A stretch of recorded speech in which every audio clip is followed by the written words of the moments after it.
अस्सलामुअलैकुम, SMTV global के साथ मैं हूं आमना अनफाल। सबसे पहले news headlines.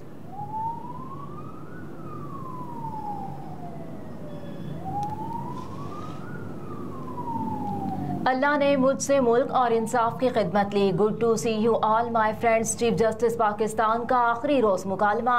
Chief justice Pakistan Umar Ata Bandial ने रिटायरमेंट से कबल बेंच में आखिरी दिन अपने बयान में कहा कि अल्लाह का शुक्रगुजार हूँ जिसने मुझसे मुल्क और इंसाफ की खिदमत ली। चीफ जस्टिस उमर अता बंदियाल ने कल अपने ओहदे से रिटायर हो रहे हैं और उनकी जगह सुप्रीम कोर्ट के सीनियर तरीन जज जस्टिस काजी फायज ईसा बतौर चीफ जस्टिस पाकिस्तान 17 सितंबर को अपने ओहदे का हलफ उठाएंगे। सुप्रीम कोर्ट के बेंच में आखिरी रोज चीफ जस्टिस उमर अता बंदियाल ने वकला और सहाफियों का शुक्रिया अदा किया और कहा कि good to see you all my friends. वकील मियां बिलाल ने कहा कि जब हाई कोर्ट में आपका पहला केस था तो भी मैं ही आपके सामने पेश हुआ। आज सुप्रीम कोर्ट में आपका आखिरी केस है, तब भी पेश हो रहा हूँ। वकील मियां बिलाल ने कहा। चीफ जस्टिस उमर अता बंदियाल ने वकील से मुकालमा करते हुए कहा, आपका केस तो गैर मुअस्सर हो गया है, लेकिन अगर दलाइल देंगे तो दिल को खुश रखने को गालिब ये ख्याल अच्छा है।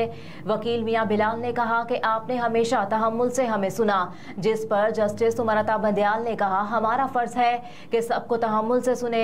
बार की तरफ से हमेशा ताउन और सीखने को मिला। चीफ जस्टिस पाकिस्तान ने कहा कि काला कोट पहनकर हम खुद को बार का हिस्सा समझते हैं। जस्टिस साहिर अली कहते थे कि बार तो हमारी माँ है, इंशाअल्लाह बार रूम में मिलेंगे। जस्टिस उमर अता बंदियाल ने कहा कि मीडिया के साथियों का भी शुक्रिया जिन्होंने मुझे मुस्तैद रखा। मीडिया की तनकीद को वेलकम करते हैं। मीडिया फैसलों पर तनकीद जरूर करे लेकिन जजेस पर ना करे। तनकीद के जवाब में जजेस अपना दिफा नहीं कर सकते।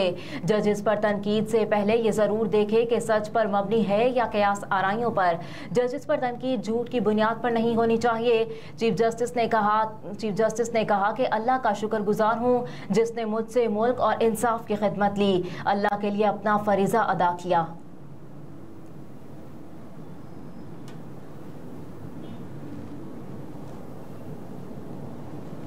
पेट्रोल की कीमत बढ़ेगी या बरकरार रहेगी? निगरां वज़ीर-ए-आज़म ने आज इजलास बुला लिया।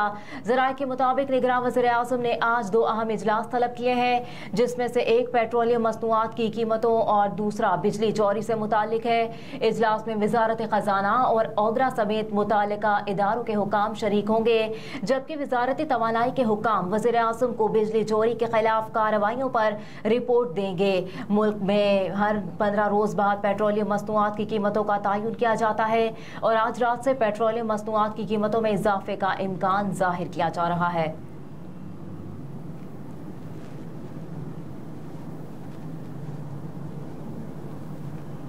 जेल हुकाम का इमरान खान की बेटों से फोन पर बात कराने से इनकार, जवाब अदालत में जमा करा दिया। अटक जेल सुप्रिंटेंडेंट ने तौहीन अदालत की दरख्वास्त पर अदालत में जवाब जमा कराया, जिसमें जेल हुकाम ने चेयरमैन तहरीक इंसाफ की बेटों से टेलीफोनिक गुफ्तगू कराने से इनकार कर दिया। जेल सुप्रिंटेंडेंट ने अपने जवाब में कहा कि जेल कवानीन इजाजत नहीं देते, इसलिए टेलीफोनिक गुफ्तगू नहीं करवाई जा सकती। कवानीन के मुताबिक सीक्रेट एक्ट के मुल्जिमान को टेलीफोन की सहूलत नहीं, लिहाजा टेलीफोन से मुतालिक अदालती हुक्म की खिलाफ वर्जी नहीं की गई।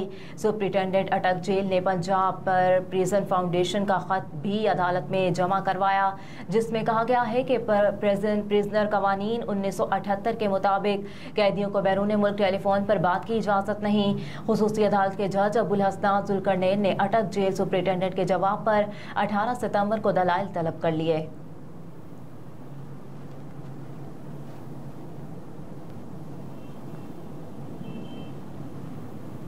रावलपिंडी में गैर कानूनी हाउसिंग सोसाइटीज के खिलाफ क्रैकडाउन, 11 दफातर गिरा दिए गए।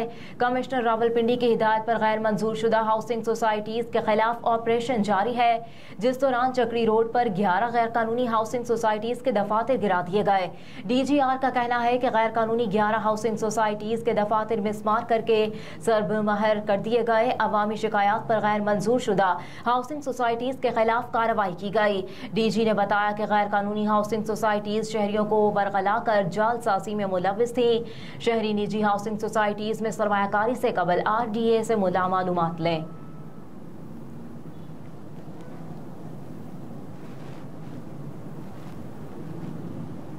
कबायली इलाका और सूबा जल रहा है, कहाँ है अमन व अमान। मौलाना फजलुर रहमान की मीडिया से गुफ्तगू। मस्तोंग में हाफिज हमदुल्ला पर होने वाले हमले में मौलाना फजलुर रहमान ने कहा कि बाजोर जलसे में मेरे 70 साथी शहीद हुए और मस्तोंग में हाफिज हमदुल्ला को निशाना बनाया गया।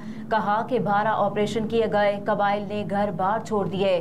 कहाँ है अमन व अमान। कबायली इलाका और सूबा जल रहा है। हमने कोई फिरका वाराना जंग नहीं लड़ी, ना किसी का खून बहाना जायज करार दिया। मौलाना फजलुर रहमान ने कहा कि सियासी महाज पर अपनी लड़ाई जारी रखेंगे। अवाम ने भी अपनी सिमत ठीक रखनी है। अवाम जिनसे उम्मीद लगाए बैठे हैं उनके पास हालात से निपटने की सलाहियत नहीं। पाकिस्तान को मनसूबाबंदी के तहत दलदल में धकेला गया।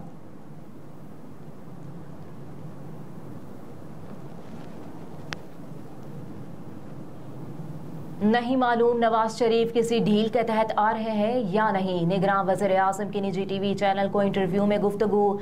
कहा कि सदर मुमलिकत ने अपने खत में इलेक्शन से मुतालिक तजवीज़ दी है, फैसला नहीं किया। इस खत की ज़रूरत से मुतालिक सदर मुमलिकत बेहतर जवाब दे सकते हैं। सदर मुमलिकत की इलेक्शन से मुतालिक राय और पोजीशन है। सदर की एक राय है और उनका एक सियासी जमात से ताल्लुक भी है। मजीद कहा कि खैबर पख्तूनख्वा और पंजाब की निगरान हुकूमतें कानूनी है और निगरान सेटअप का मैंडेट कानून के मुताबिक हुकूमत का निजाम चलाना है। सदर के खत का कानूनी पहलू तब होगा जब उस पर अदालत कोई फैसला दे। अनवारुल हक काकड़ ने कहा कि नैब तरामीम से मुतालिक मेरा मुआकिफ है कि कानून बनाना पार्लियामेंट का काम है और कानून की तशरीह करना अदालत का काम है। एक सवाल पर निगरान वज़ीर आज़म ने कहा कि बिलावल भुट्टो जरदारी के साथ हमारा अच्छा ताल्लुक है। बिलावल भुट्टो ने जो तहफ़्फ़ुज़ात अवामी सतह पर उठाए हैं उनका हक है।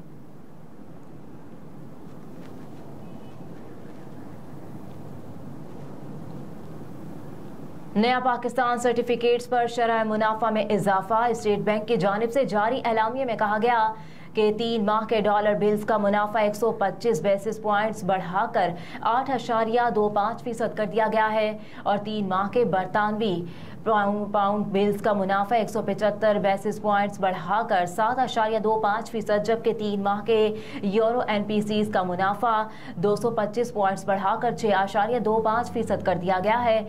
मरकजी बैंक के मुताबिक 6 माह के डॉलर NPCs का मुनाफा 130 बेसिस पॉइंट्स बढ़ाकर 8.5%, 12 माह के NPCs का मुनाफा 150 बेसिस पॉइंट्स बढ़ाकर 9%, 6 माह के पाउंड स्टर्लिंग NPCs का मुनाफा 150 बेसिस पॉइंट्स बढ़ाकर 7.50%, जबकि 12 माह के पाउंड स्टर्लिंग NPCs का मुनाफा 100 बेसिस पॉइंट्स बढ़ाकर 8% किया गया है। स्टेट बैंक के मुताबिक 6 माह के यूरो NPCs का मुनाफा 200 बेसिस पॉइंट्स बढ़ाकर 6.5%, 12 माह के यूरो NPCs का मुनाफा 200 बेसिस पॉइंट्स बढ़ाकर 7%, 3 और 5 साल के स्टर्लिंग और यूरो NPCs का मुनाफा 7.5 और 6.5% बरकरार है। स्टेट बैंक के मुताबिक पाकिस्तानी रुपए के 3 माह के NPCs का मुनाफा 6% बढ़ाकर 21%, 6 माह के रुपए NPCs का मुनाफा 600 बेसिस पॉइंट्स बढ़ाकर 21.25% और 12 माह के रुपए NPCs का मुनाफा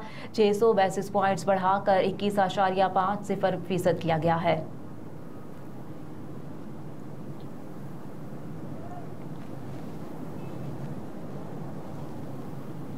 कराची में रेंजर्स का बल्दिया में छापा, 1 अरब मालियत की चीनी पकड़ ली गई।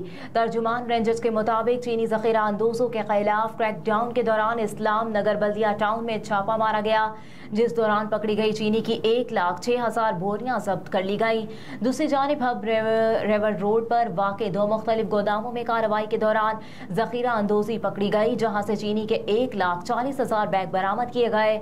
तर्जुमान रेंजर्स ने कहा कि जब्त की गई चीनी की मालियत तकरीबन 1 अरब से जायद बनती है।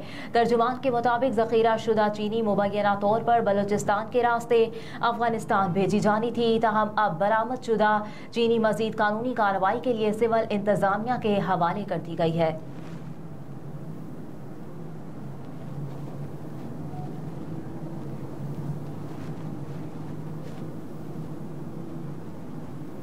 फैसलाबाद में बिजली चोरी पर कनेक्शन काटने वाली टीम पर फायरिंग। तर्जुमान फेस्को के मुताबिक हुकूमती अहकामात पर अमल दरामद करते हुए मुल्क भर में बिजली चोरों के खिलाफ ऑपरेशन जारी है, जिसमें चोरी के कनेक्शन और कुंडों को काटा जा रहा है। तर्जुमान ने बताया कि गुलजार कॉलोनी में बिजली चोरी पर कनेक्शन काटने टीम पहुंची तो मुलजिमान ने उन पर फायरिंग कर दी। फेस्को एहलकारों ने गाड़ियों के पीछे छुपकर जान बचाई। तर्जुमान ने कहा है कि मुलजिमान के खिलाफ बिजली चोरी और मुलाजमीन पर हमले का मुकदमा दर्ज कर लिया गया, जबकि फायरिंग करने वाला नौजवान फरार हो गया, जिस पर पुलिस ने उसकी वालिदा को हिरासत में ले लिया।